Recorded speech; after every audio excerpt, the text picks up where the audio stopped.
Semangat pagi dari Jumat 25 September 2020. Kita kembali bersekutu dalam persekutuan doa anggota keluarga Allah. Menenangkan hati, menenangkan pikir di dalam saat teduh sejenak.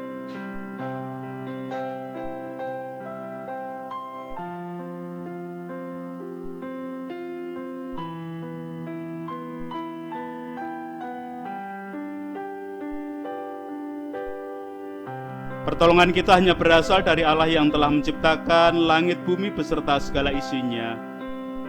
Kasih karunia dan damai sejahtera yang dari Allah Bapa kita dan Tuhan Yesus Kristus ada pada saudara sekalian. Amin.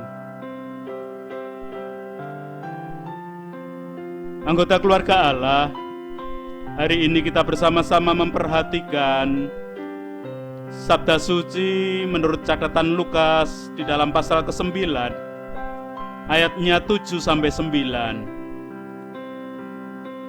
Herodes dan Yesus. Herodes, raja wilayah, mendengar segala yang terjadi itu, dan ia pun merasa cemas. Sebab ada orang yang mengatakan bahwa Yohanes telah bangkit dari antara orang mati. Ada lagi yang mengatakan bahwa Elia telah muncul kembali. Dan ada pula yang mengatakan bahwa seorang dari nabi-nabi dahulu telah bangkit. Tetapi Herodes berkata, Yohanes telah kupenggal kepalanya. Siapa gerangan dia ini yang kabarnya melakukan hal-hal yang demikian? Lalu ia berusaha supaya dapat bertemu dengan Yesus. Demikian kesaksian Lukas.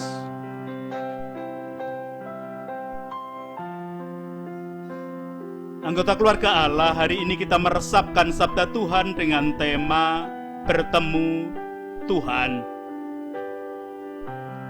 Ayat 9 menjadi fokus nas kita. Tetapi Herodes berkata, Yohanes telah kupenggal kepalanya. Siapa gerangan dia ini yang kabarnya melakukan hal-hal demikian?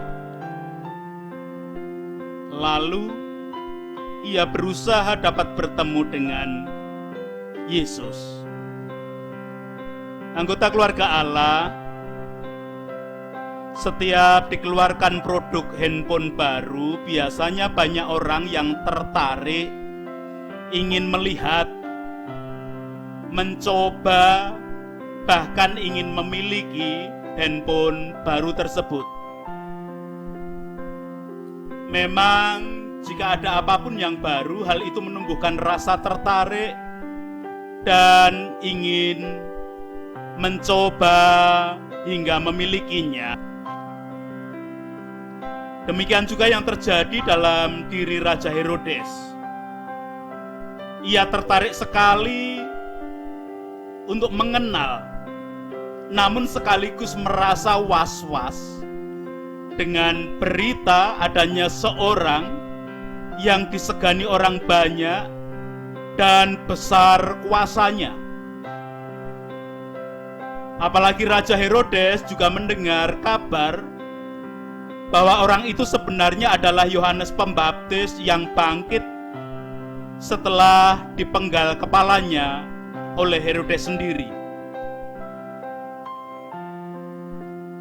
Namun demikian, ada beberapa orang yang menyebut bahwa orang itu adalah Nabi Elia yang datang lagi ke bumi.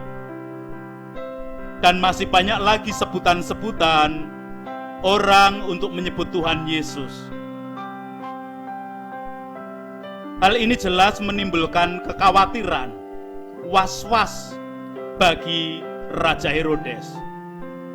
Namun juga memunculkan keinginannya untuk berjumpa dengan Tuhan Yesus. Pada kenyataannya Raja Herodes tidak pernah bisa bertemu dengan Tuhan Yesus karena ia tidak pernah mempunyai niat yang sungguh dan tulus untuk bertemu dengan Tuhan Yesus. Anggota keluarga Allah, dalam hidup kita sebagai orang percaya, sebagai bagian dari anggota keluarga Allah, apakah niat yang sungguh di dalam hati untuk bertemu dengan Tuhan Yesus ada di dalam setiap pribadi kita? Hal ini seringkali hanyalah kata-kata pemanis di bibir saja. Ya, agar kelihatan patut saja, sebagai orang Kristen harus punya keinginan untuk bertemu dengan Tuhannya. Herodes pun memiliki keinginan bertemu dengan Tuhan Yesus. Tetapi motivasi di dalam bertemu dan niatan untuk bertemu apa? Maka sesungguhnya tidak ada dorongan dan usaha yang sungguh untuk bertemu dengan Tuhan Yesus dalam hidup, karena orang masih menuruti keinginan sendiri.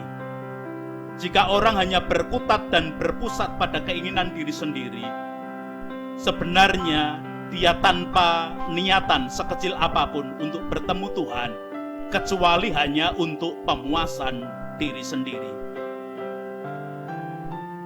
Namun, tatkala ada orang yang dengan sungguh berserah dan tulus ingin bertemu dengan Tuhan, maka Tuhan pun pasti berkenan untuk ditemui di dalam kehidupan setiap hari.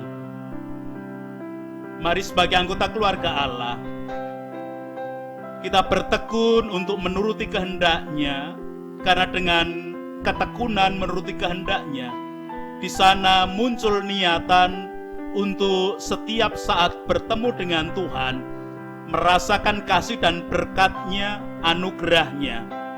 Dan ketika kita merasakan berkat kasih anugerah-Nya, kita pun akan selalu menjadi berkat bagi orang lain. Apapun keadaan kita yang masih punya kekuatan tenaga untuk bekerja, kita yang sudah purna dari kedinasan, bahkan kita yang sedang mengalami kelemahan ragawi dengan sakit penyakit, selamat untuk selalu berjuang bertemu dengan Tuhan. Amin. Anggota keluarga Allah, mari selalu menyatakan diri mohon bimbingan dan pimpinan dari Tuhan saja, agar kita dimampukan untuk selalu bertemu dengan Tuhan, dan pada saatnya kita merasakan setiap anugerah dan berkat-Nya, kita menjadi berkat bagi siapapun. Kidung Jemaat 413 akan menjadi nyanyian permohonan kita. Bait yang pertama dan kedua, Tuhan pimpin anak-Mu.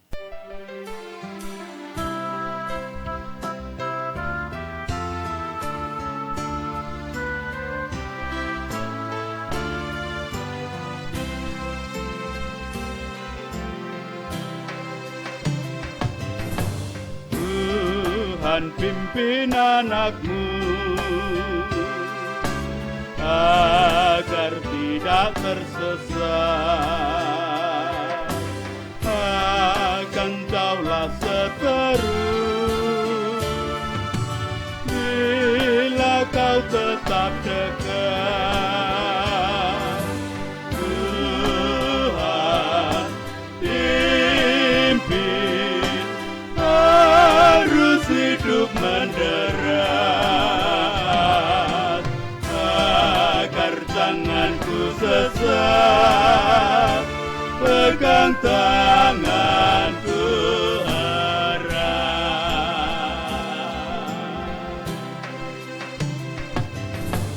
Hanya di Kau sajalah perlindungan yang teguh, bila hidup menekan, Kau harapanku penuh. Tuhan pimpin, harus hidup menderat, kuasa, pegang tanganku erat.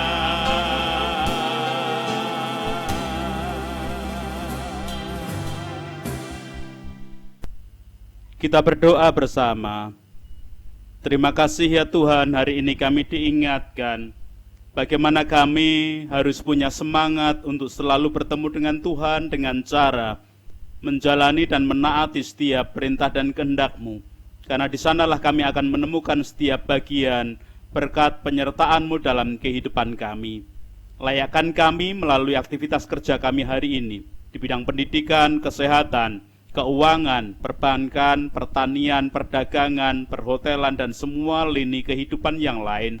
Tuhan berkuasa atas kami, sehingga melalui setiap aktivitas kerja kami berusaha untuk menemukan Tuhan di dalam setiap peristiwa kehidupan kami. Ya Allah kehidupan, sekarang kami berdoa untuk anggota keluarga Allah yang sudah purna dari kedinasan. Biarlah dalam segala kegiatan aktivitas keseharian boleh juga merasakan kasih kuasa Tuhan, karena melalui kegiatan hariannya mereka juga berusaha untuk menemukan Tuhan.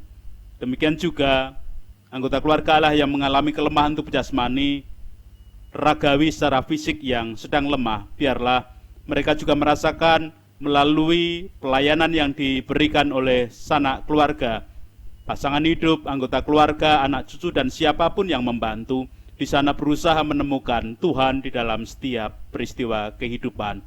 Secara khusus berdoa untuk Pak Narto, Pak Jono, Pak Budiono, Ibu Sriningsih dalam kelemahan ragawi. Demikian juga kami berdoa secara khusus untuk Bapak Edi Sutanto pasca operasi katarak di dalam proses pemulihan.